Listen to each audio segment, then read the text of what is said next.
We all know about Abraham, the father of the faithful, the progenitor of both the Jewish and the Arab nations. Father Abraham, as we call him. In Genesis 18, verses 18 and 19, we read this: "For Abraham will certainly become a great and mighty nation, and all the nations of the earth will be blessed through him. I've singled him out so that he will direct his sons and their families to keep the way of the Lord by doing what is right and just." Now, isn't this something? The way of the Lord. What? Repeat with me. Righteousness and justice. Righteousness and justice. Fulfillment of relationship with God, fulfillment of relationship with neighbor. Righteousness and justice. And this way of the Lord will become the DNA of Israel so that she'll become a great and mighty nation. And a blessing to all the nations of the earth. Boy, this is really something. There's a lot of politics out there, and there's a lot of conflict going on in the world right now.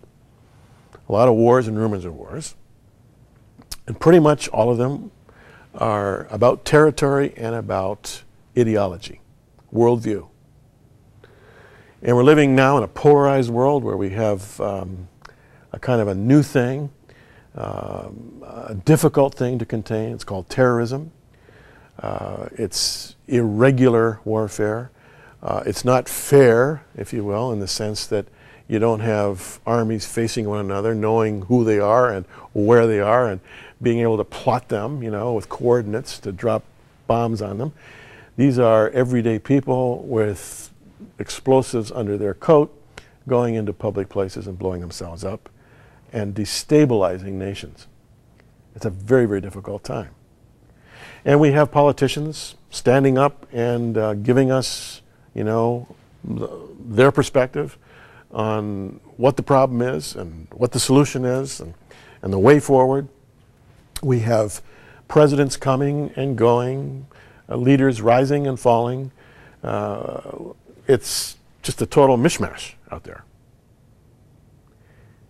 Has it ever occurred to us that the chief end of politics is not more territory, not peace, and always peace is defined in our terms. I always get a big kick out of these guys who start wars and then say they're fighting for peace.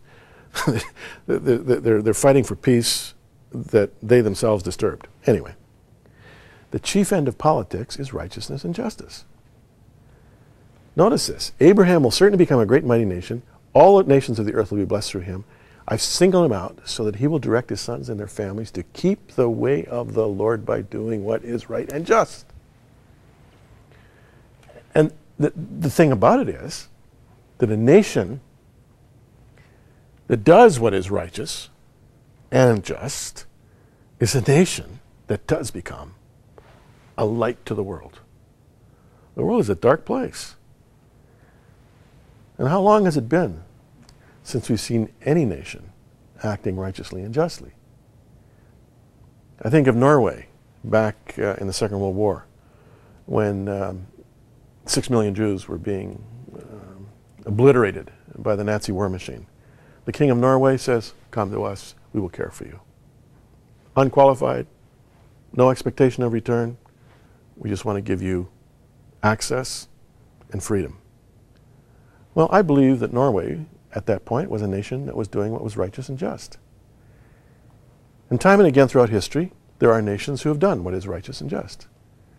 And the day is coming, according to Old Testament prophecy, when Jerusalem will be the place where righteousness and justice prevail. But let's not forget this. From a biblical perspective, the way of the Lord is the ultimate end of politics. The ultimate end of politics is righteousness and justice.